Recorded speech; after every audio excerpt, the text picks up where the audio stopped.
Hey there, we are the representatives of the young generation.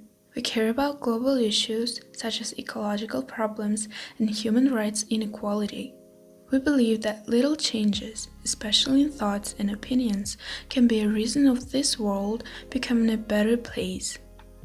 Let's protect our home as it's our mother. Today we're going to talk about smog and glaciers. So, the smog is community-wide polluted air.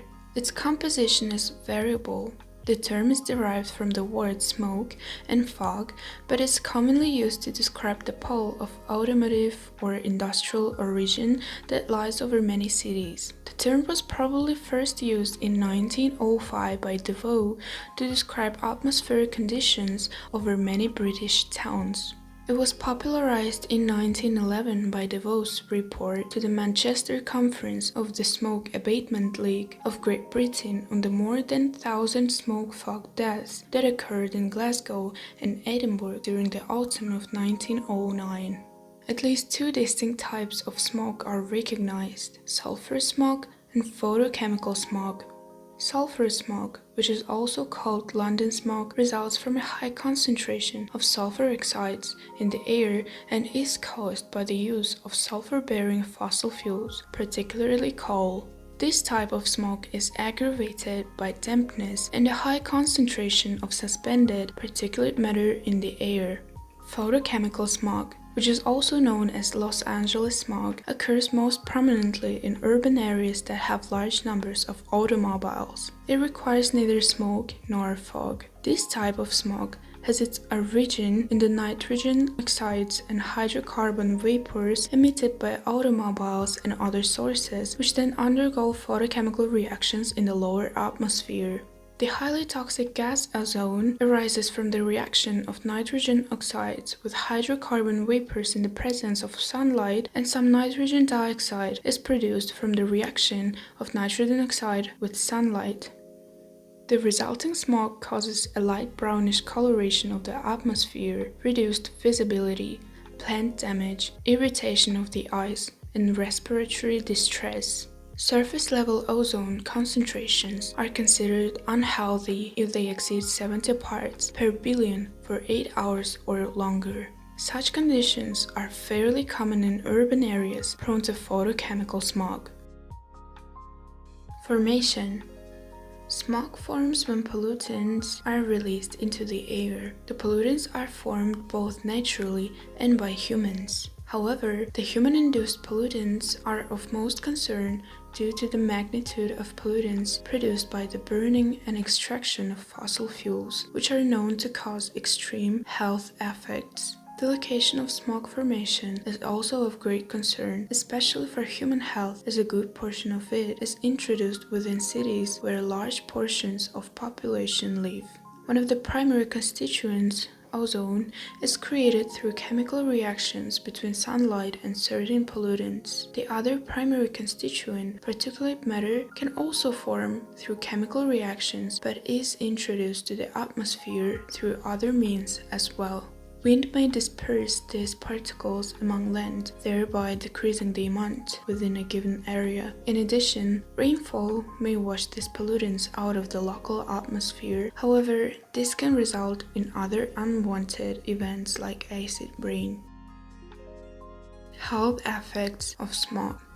The health effects from smog and its components can be severe and depend on many variables.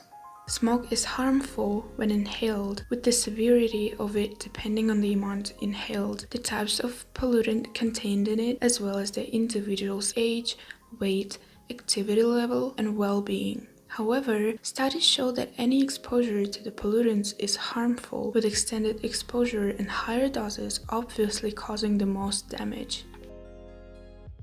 Types of effects smog has include eye, nose, and throat irritation, decreased lung function, aggravation of respiratory or heart disease, in some cases, death.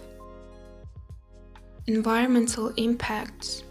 Smog affects much more than just human lives. It also has a large impact on the surrounding physical environment. Ozone can damage plant cells and inhibit their growth, reducing the amount of carbon dioxide that they take in during photosynthesis. This results in reduced agricultural yields in all sorts of crops. It can also affect synthetic materials like rubber, cotton, and other materials, causing deterioration and even disintegration. Particulate matter smothers plants, limiting their exposure to the sun and inhibiting their ability to take in carbon dioxide, therefore decreasing its photosynthesis capabilities. The chemical composition of the particulate matter may also have an effect on the plants and their surrounding soil. Particulate matter causes the presence of haze in the air, thus reducing the clarity and color of what can be seen. Humidity of the surrounding air also plays a role in its hazy effect. Many roles, including the United States, have created laws to reduce smog. Some laws include restrictions on what chemicals a factory can release into the atmosphere or when the factory can release them. Some communities have burn days, when residents can burn waste such as leaves in the yard. These limits on chemicals released into the air reduce the amount of smog. Smog is still a problem in many places. Everyone can do their part to reduce smog by changing a few behaviors, such as driving less, walking, biking, carpool, and using public transportation whenever possible, taking care of cars, getting regular tune-ups, changing oil on schedule, and inflating tires to the proper level can improve gas mileage and reduce emissions. Fuel up during the cooler hours of the day, night, or early morning. This prevents gas fumes from heating up and producing ozone. Glaciers. A glacier is a huge mass of ice that moves slowly over land. The term glacier comes from the French word glace, which means ice. Glaciers are often called rivers of ice. Glaciers fall into two groups: alpine glaciers and ice sheets. Alpine glaciers form on mountainside and move downward through valleys. Sometimes alpine glaciers create or deepen valleys by pushing dirt, soil, and other materials out of their way. Alpine glaciers are found in high mountains, every continent except Australia. Alpine glaciers are also called valley glaciers or mountain glaciers. Ice sheets, unlike alpine glaciers, are not limited to mountainous areas. They form broad domes and spread out from their centers in all directions. As ice sheets spread, they cover everything around them with a thick blanket of ice, including valleys, plains, and even entire mountains. The largest ice sheets, called continental glaciers, spread over vast areas. Today, continental glaciers cover most of Antarctica and the island of Greenland. Massive ice sheets covered much of North America and Europe during the Pleistocene time period.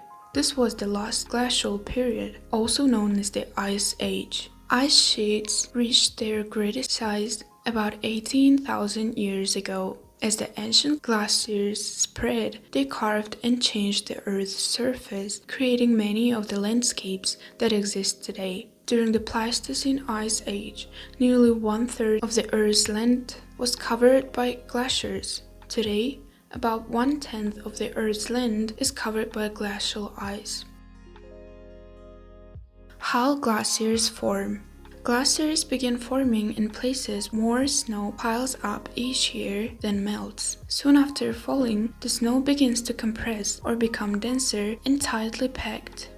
It slowly changes from light, fluffy crystals to hard, round ice pellets. New snow falls and buries this granular snow. The hard snow becomes even more compressed. It becomes a dense, grainy ice called firn.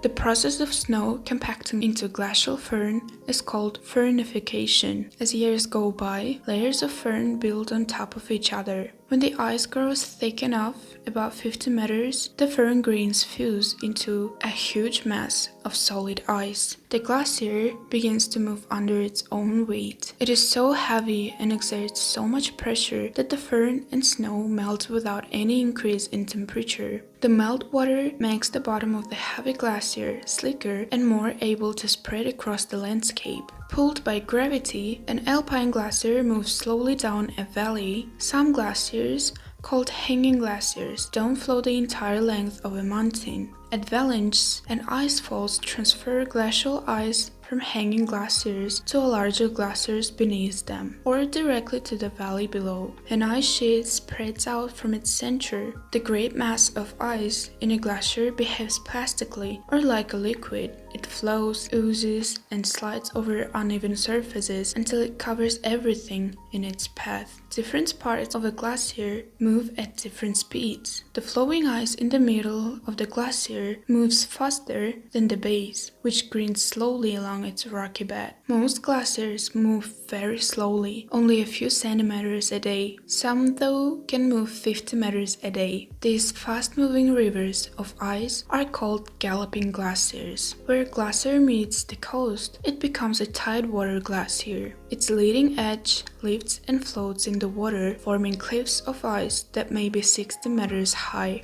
Chunks of ice at the edge of the tidewater glacier break away into the water, a process called calving. Calving is a violent process. It results in large waves and loud crashes. Floating chunks of glacial ice broken off during calving are called icebergs, threats to glaciers. The processes that remove snow, ice, and moraine from a glacier or ice sheet are called ablation. Ablation includes melting, evaporation, erosion, and calving. Glaciers melt when ice melts more quickly than firn can accumulate. Earth's average temperature has been increasing dramatically for more than a century. Glaciers are important indicators of global warming and climate change in several ways. Melting ice sheets contribute to the rising sea levels. As ice sheets in Antarctica and Greenland melt, they raise the level of the ocean. Tons of fresh water are added to the ocean every day. Large additions of fresh water also change the ocean ecosystem.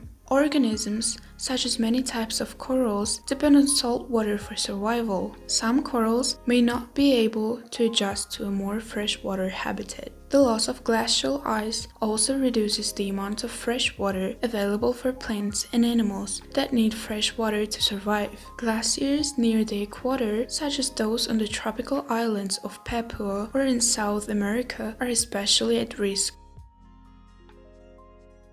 Why do glaciers melt? The rising temperature of the Earth has without doubt been responsible for melting glaciers throughout history. Today, the speed with which climate change is progressing might render them extinct in record time. Let us take a detailed look at the causes behind glacial melting. Emissions. The atmospheric concentration of carbon dioxide and other greenhouse gases produced by industry, transport, deforestation, and burning fossil fuels, amongst other human activities, warm the planet and cause glaciers to melt. Ocean warming.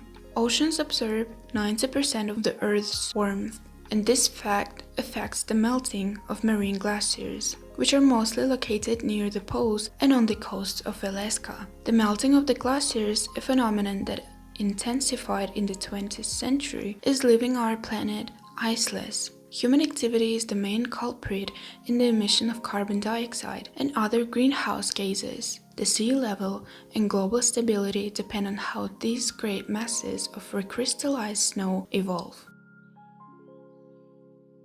Solutions to avoid melting glaciers. Glaciologists believe that despite the massive ice loss, we do still have time to save the glaciers from their predicted disappearance. Here are some ideas and proposals for how we can help achieve this goal. Stop climate change. In order to curtail climate change and save the glaciers, it is indispensable that global emissions be reduced by 45% over the next decade and that they fall to zero after 2050. slow down their erosion. The scientific journal Nature suggested building a 100-meter-long dam in front of the Jakobshavn Glacier, the worst affected by Arctic melting, to contain its erosion, increase their thickness. The University of Arizona proposed a seemingly simple solution: manufacture more ice. Their proposal consists of collecting ice from below the glacier through pumps driven by wind power to spread it over the upper ice caps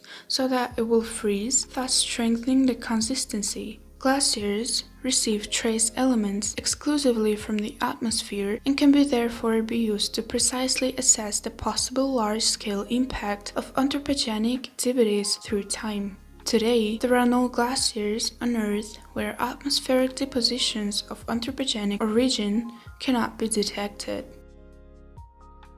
Let's try to reduce the damage and make this world a better place. Don't you have a mother? Thank you, dear listener, for being with me today. Follow You Have a Mother on Instagram, listen to our podcast every Friday, and share it with your friends. We would be so glad if you did this. Take care, and bye for now.